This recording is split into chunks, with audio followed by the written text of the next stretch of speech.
31 ans, le Salon Azimut s'est donné entre autres objectifs de permettre aux lycéens de rencontrer des professionnels afin de découvrir des métiers, d'élargir leurs horizons et de les aider à construire des projets d'avenir argumentés. Comment choisir un métier quand on en a une idée approximative ou si on ne le connaît pas? La rencontre avec un professionnel permet d'approfondir la connaissance des professions en confrontant les représentations qu'on en a à la réalité de la pratique d'une personne. La situation sanitaire exceptionnelle a obligé l'organisation à s'adapter en mettant en place des rendez-vous pendant lesquels des professionnels présentent leurs activités, les objectifs de leur métier, ce qui les a motivés pour ce métier et d'autres aspects de leur carrière. Monsieur Ganor Gina, officier de la marine marchande, je vous remercie d'être venu présenter votre métier à des jeunes qui ne le connaissent pas. On le pense en tout cas. Nous aborderons donc le sujet à travers votre parcours personnel de formation, ensuite les activités qui animent toutes vos journées et nous aborderons aussi les compétences nécessaires et requises pour ce métier. Voilà, et puis ce qui vous attire dans votre métier, enfin ce qui vous plaît toujours, et voilà. Voilà. Merci encore. De rien. Bien. Donc, votre parcours scolaire pour arriver à ce métier-là?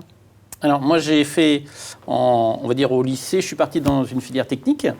À l'époque, F1, la construction mécanique. Après, j'ai fait un BTS de mécanique et automatisme industriel. Et puis, avec ce Bac+2, j'ai réussi à rentrer à l'école de la marine marchande sur titre. Et donc, j'ai fait le cycle polyvalent de la marine marchande pour accéder aux diplômes les plus élevés. D'accord. Et donc, vous êtes devenu directement commandant Alors, directement, non, parce que c'est une profession où, une fois qu'on a le diplôme, il faut un temps de navigation pour acquérir un brevet qui nous permet de naviguer à telle ou telle position. Donc, une fois que je suis sorti de l'école, je suis passé par les fonctions d'officier navigation, d'officier mécanicien, parce que la formation est polyvalente. Donc, on peut être soit à la navigation, soit à la machine. Et après, second capitaine et commandant. C'était un choix de votre jeunesse ou c'était les circonstances qui vous ont amené à ce choix-là? Non, pour moi, c'était un choix de jeunesse. D'accord, c'est-à-dire que vous êtes... Avec une connaissance familiale, voilà. J'ai mon grand-père qui était dans le métier. Et donc après, ça m'a attiré. Oui. Après, je ne sais pas si j'avais pas eu mon grand-père, je ne sais pas si j'aurais eu ça dès le départ. Mais c'était le voyage aussi peut-être, non? Oui, le voyage, la connaissance du monde et puis un métier, je dirais, très, très particulier. Oui, dont vous allez nous parler d'ailleurs. En quoi consiste-t-il? Alors, je vais partir de l'officier de navigation. Absolument. Qui, lui, a 2 quarts, la plupart du temps, 4 heures le matin, 4 heures le soir ou 4 heures en début d'après-midi et 4 heures au milieu de la nuit. Et donc, il est en charge il est en responsabilité du navire dans sa globalité, de le faire avancer sur la route qui est prévue et puis de réagir à tout ce qui peut arriver pendant cette durée de temps. En plus de ça, il a quelques fonctions annexes qu'il fait en dehors de ses quarts. Et comme on est polyvalent, il peut aussi être officier mécanicien. Et donc sur un navire, on produit, je dirais, tout ce dont on a besoin. Donc on produit notre eau douce, notre électricité, l'air comprimé, le froid pour les frigos, et ainsi de suite. Donc il y a tout, et puis évidemment l'énergie pour faire avancer le navire, quand même. Sûr. Et donc tout ça demande de la maintenance, de l'entretien et prévision de commandes et ainsi de suite. Donc vous vous occupez de cet aspect-là, en fait, de ces aspects-là qui paraissent énormes. C'est-à-dire que vous êtes en charge du bon fonctionnement de tous ces éléments de navigation, comment vous disiez, le froid, l'électricité, etc. C'est vous qui... Alors, quand on est, on va dire, dans le service machine, on a un chef mécanicien, un second mécanicien et la plupart du temps, suivant la taille du navire, 1 ou 2 officiers mécaniciens. D'accord. Et donc, l'équipe est en charge de tout cet équipement-là. Et vous, en fait, vous mettez en musique tout ça pour que ça fonctionne? Alors après, le commandant, lui, il met en musique, oui, il est le chef d'orchestre, avec le chef mécanicien qui est quand même beaucoup plus en charge de ce qu'on appelle la machine, et donc de tous ces équipements-là. D'accord. Par contre, le commandant, lui, doit récupérer l'information pour avoir le degré de de confiance qu'il peut avoir dans sa machine. Si par exemple il y a un problème qui peut être pas du tout gênant si on est au milieu de l'océan, mais si on est proche des côtes, peut-être que ce problème-là peut être embêtant et donc la réaction n'est pas forcément la même. D'accord. C'est complexe comme métier quand même. Oui, et puis c'est très global. C'est ça, une analyse permanente de tous les éléments. De l'ensemble, oui. Ah, d'accord. Et est-ce que c'est pour ça que vous avez des quarts? Ça vous demande une attention importante, j'imagine. 4 heures d'affilée, c'est ça, un quart, si j'ai bien compris. Oui, c'est ça. Voilà. Est-ce que c'est pour ça parce que c'est trop complexe, très complexe, que on vous donne, que vous avez un temps limité ou ce cas, c'est que la journée a été divisée en 3. Pour que, en gros, la période d'attention soit sur 8 heures sur une journée. D'accord. Et après, pour éviter ces 8 heures de suite où on peut avoir une perte d'attention, bien sûr, on est sur 4 heures. C'est quand même bien justifié par l'attention, en fait. C'est pour avoir le maximum de vos potentiels au moment où vous êtes d'accord, entendu. Bien, c'est un métier qui m'a l'air très riche quand même. On peut le dire. Oui. Et donc, très riche dans beaucoup d'aspects. Beaucoup d'aspects. Je n'ai pas parlé de l'aspect nourriture, parce qu'on on mange aussi. Donc, il y a la cuisine à faire. Alors, évidemment, le commandant ne le fait pas, mais il est aussi en charge, ou tout au moins, il regarde les commandes de nourriture, parce qu'au final, c'est des dépenses qui ne sont pas négligeables. Après, il est chargé du budget, alors, si je comprends bien. Tout à fait. Il a un budget, il doit faire fonctionner son navire avec ce budget. Alors, ce budget-là, plus sur la nourriture. Parce qu'après, le navire en lui-même, il y a d'autres aspects qu'il n'aura pas en direct. D'accord, entendu, d'accord. Donc la nourriture, donc il doit regarder ça aussi. Tout à fait. Les ressources humaines, j'imagine. Tout à fait. Et la santé de son équipage. Parce que le commandant, c'est le médecin à bord, par exemple. Ah bon? Eh oui.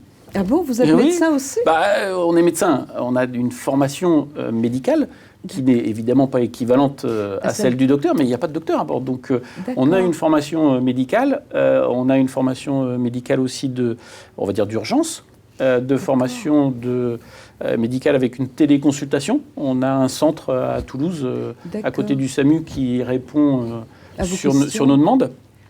Et donc, il y a ça, par exemple, c'est un autre domaine. Ah oui, en effet, c'est encore plus complexe que je l'imaginais moi-même. Donc, et il n'y a pas d'infirmiers, pas de... Non. Alors après, on peut avoir des infirmiers sur des navires où il peut y avoir beaucoup de monde, ou quand on a des passagers. D'accord. Si, sur les navires à passagers, sur des durées longues, pas sur des transits sur la Manche, par exemple, là, on a infirmiers et ou médecins. Et des dentistes, parce que dans la marine, les médecins font la dentisterie aussi. Oui, mais dentiste, non, il n'y a pas. Le médecin soulagera la personne jusqu'à l'escale suivante. Et vous êtes appelé à voyager beaucoup, j'imagine, j'en suis même certaine, et pour des durées très longues. Alors ça dépend des armements, mais on va dire qu'en général, en France, on est sur des durées d'embarquement soit courtes sur les ferries, de quelques jours, voire une semaine ou 15 jours. Moi, je navigue au large, ce qui est appelé au large. Donc, on est sur des périodes de 2 mois. Après, la durée dépend évidemment de l'escale du navire. Bien sûr. Et il y a certains navires où c'est 3 mois. Et on va dire qu'on a en équivalent à peu près la même période en congé à terre à la maison. D'accord, oui, c'est quand même en compensation, quand même, effectivement. Et quand vous êtes à terre, vous travaillez toujours ou vous êtes vraiment en arrêt? Exactement. Oui, d'accord. Il faut reprendre des forces, quoi. D'accord. Oui, puis après, c'est un équilibre qui s'est construit dans le temps, parce qu'on n'a pas besoin non plus de 2 mois pour reprendre des forces. Mais l'équilibre, c'est construit comme ça. Quand même, en compensation du temps que vous laissez à la marine marchande. Bien, donc beaucoup d'activités, des activités complexes, quand même, je trouve, et très variées, finalement, de la cuisine à la machine à la santé des personnes. Tout à fait. On n'a pas parlé, mais il y a un autre aspect marrant, on est pompier aussi. Ah bah oui, d'accord. Alors expliquez-moi, en cas de problème, En cas de problème, vous êtes capable de faire intervenir des gens sur un problème. Tout à fait. De pompiers, quoi. Tout à fait, oui. D'accord. Oui. Et donc nous, on a une formation de pompiers. On a des recyclages où on va combattre le feu pour s'entraîner. Mais vous n'êtes pas tout seul quand même. Ah non, c'est l'équipage. L'équipage Dans sa globalité. D'accord. Qui va...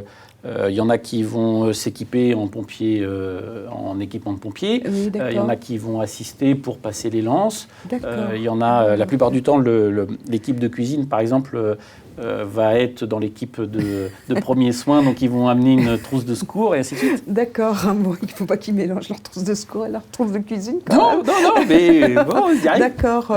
Bon. Et mais ça, c'est l'urgence, en façon bien sûr, générale, ça ne fonctionne pas bien. Et donc, la journée d'un commandant, c'est ça commandant. Oui. Est-ce qu'elle... Enfin, bon, tous les 4 heures, mais... le commandant, lui, la plupart du temps, il est hors quart. Il ne fait pas le quart de navigation. D'accord. Et on va dire que sa journée, évidemment, il y a des éléments un peu standards, mais sinon, elle n'est pas du tout définie, puisqu'il est là, en gros, pour... C'est un cadre. Oui, et puis pour se débrouiller de ce qui va arriver ce jour-là. D'accord. Et donc... aujourd'hui, on a l'informatique, on a les mails qui arrivent, donc on a beaucoup de correspondances pour préparer l'escale suivante, indiquer ce qui fonctionne, pas fonctionne, et ainsi de suite. On est donc responsable de l'expédition maritime pour amener l'équipage, le navire, et ainsi de suite à bon port.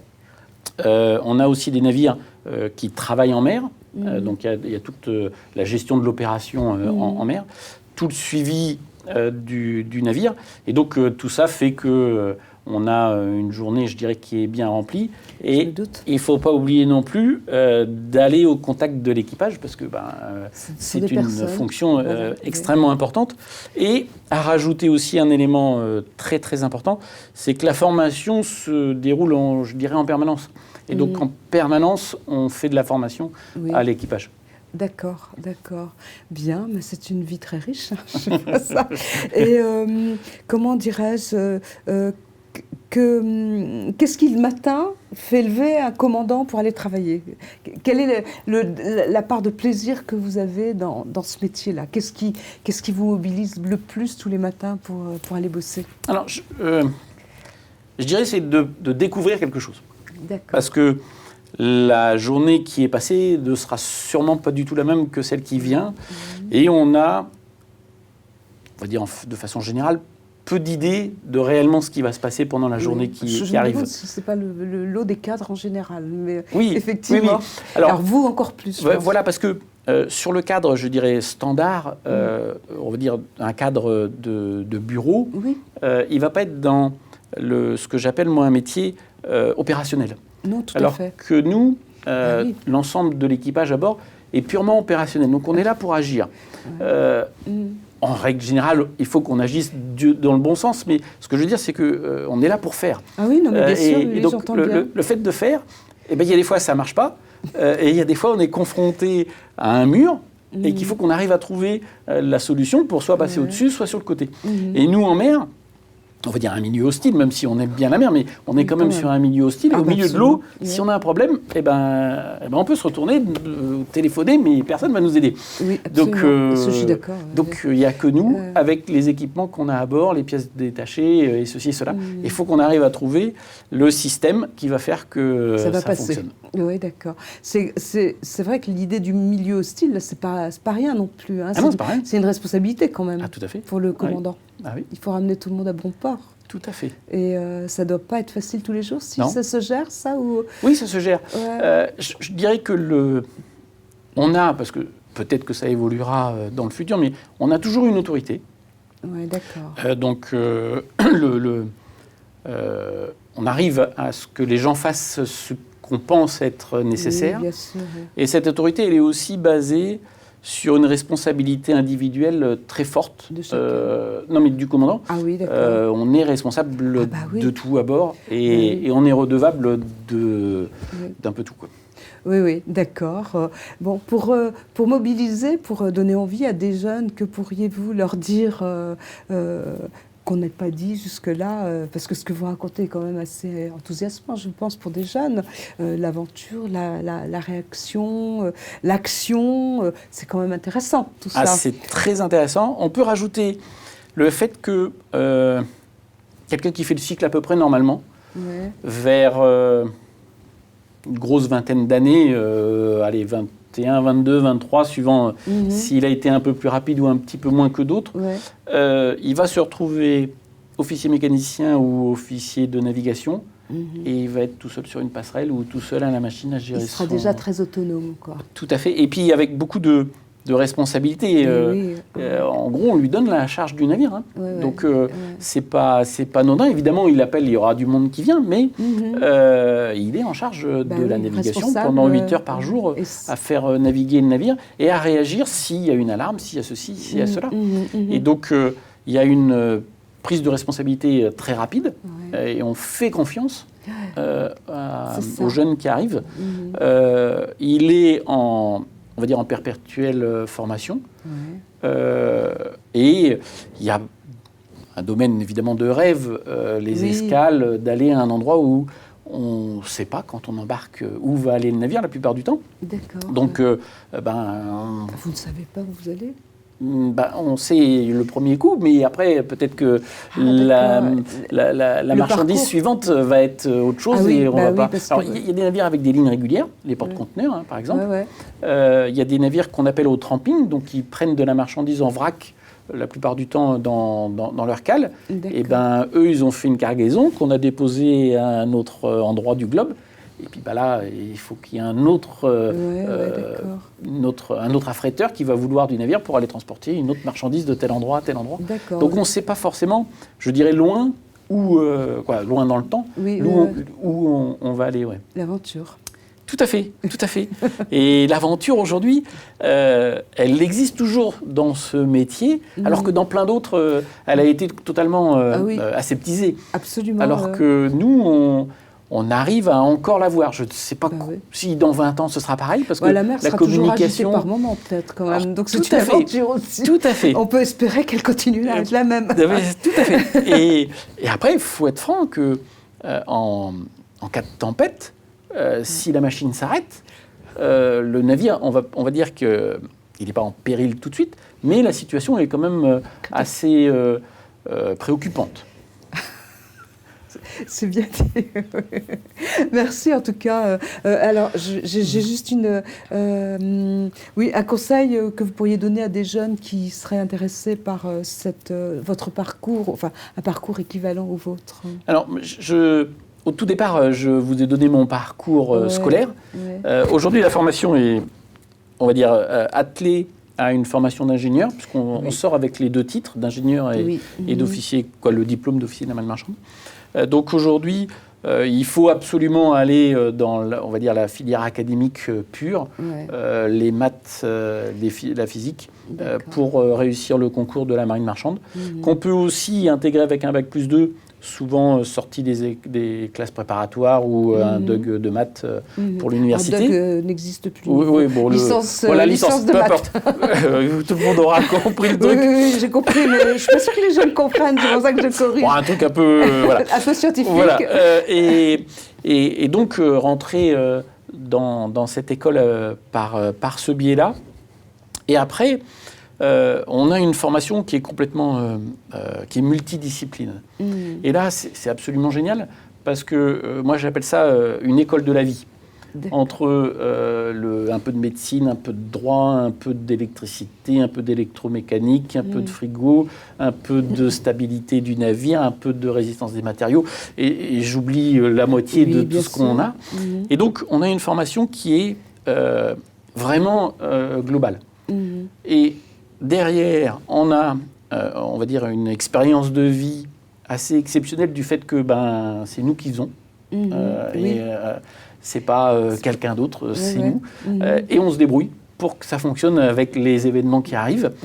Il y a beaucoup de responsabilités, mais beaucoup de joie à l'exercice de la fonction, puisque à la fin, quand on débarque, soit on a transporté une marchandise de tel endroit à tel endroit, soit c'est des passagers qu'on transportait, donc on leur a fait faire leur croisière, soit on pose des câbles télécom de fibre optique d'un continent à un autre pour que les terriens puissent communiquer avec leur smartphone ou voir quelque chose, la bouille de la petite ou ceci ou cela. Mais je dirais que c'est très gratifiant parce qu'on a fait quelque chose. Oui, c'est ça. Ouais. Et donc, vis-à-vis d'autres fonctions ou d'autres métiers où, au bout de quelques années, on peut se dire mais qu'est-ce que j'ai fait c'est peut-être plus dur de mettre des mots concrets. Oui, le concret n'est pas le même, en tout cas. Exactement. Et vous, c'est une gratification à chaque fois. À chaque étage, ouais. À chaque étape. Ouais. Ouais. Exact, d'accord.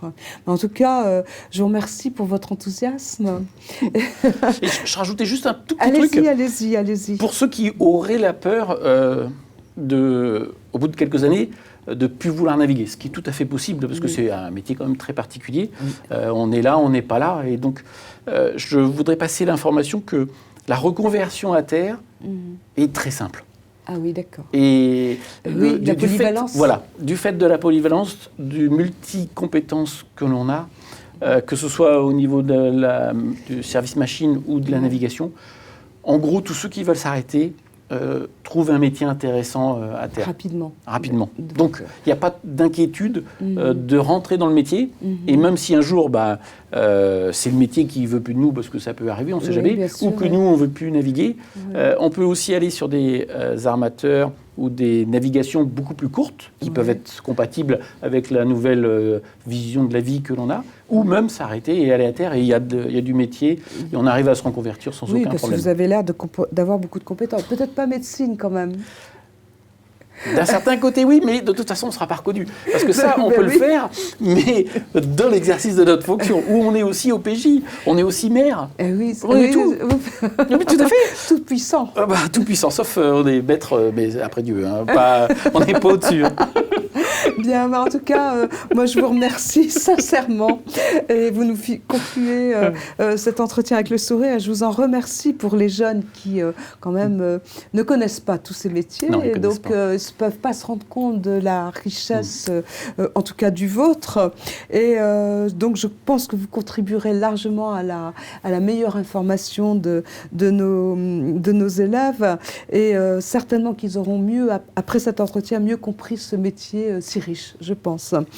Pour les jeunes, je vous engage à retrouver tous les entretiens professionnels sur la chaîne YouTube d'Azimut, voire vous pouvez aussi le retrouver lors du salon virtuel qui a lieu le 21, 22 et 23 janvier. Donc vous pouvez utiliser ces deux moyens. Et je vous engage à compléter votre information sur les formations en allant sur les sites comme l'ONISEP, qui vont vous donner des informations sur Parcoursup aussi, que j'ai oublié assez régulièrement, en allant chercher sur les salons aussi le contenu des formations pour bien comprendre dans quoi vous engagez. En tout cas, je vous remercie vraiment et sincèrement. C'était un bon moment et je vous souhaite une bonne continuation en tout cas dans vos nouvelles aventures à venir. C'est le 20 janvier, mon prochain embarquement. Mais il n'est pas loin, il est à Dunkerque. Donc ça va être pas trop... Quoi qu'il peut y avoir des tempêtes quand même dans la mer du Nord. Après, on verra où on va. Bien sûr, ouais. Je vous souhaite en tout cas beaucoup de courage. Pour les jeunes, j'ajoutais juste un truc. S'ils veulent avoir un peu plus d'informations, qu'ils n'hésitent pas à contacter les professionnels, soit par l'intermédiaire d'Azimut, par exemple, que vous pouvez nous les renvoyer, et même qu'ils n'hésitent pas à téléphoner à des armateurs, n'importe quoi. Peut-être qu'une fois ou deux, ils seront mal reçus parce qu'il y a une activité importante, mais le lendemain, ils seront bien reçus. Donc, ils n'hésitent pas. D'accord, entendu. Merci beaucoup. De rien. En tout cas.